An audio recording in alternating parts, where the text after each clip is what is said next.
seeing, knowing, and logical thinking. Two wings of a bird. You may ask, does expanding direct insight, seeing and knowing, affect logical thinking? The answer?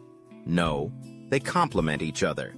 A blind person who develops logical thinking may be intelligent but lacks direct experience.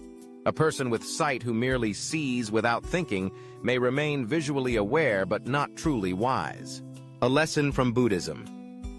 Right thinking.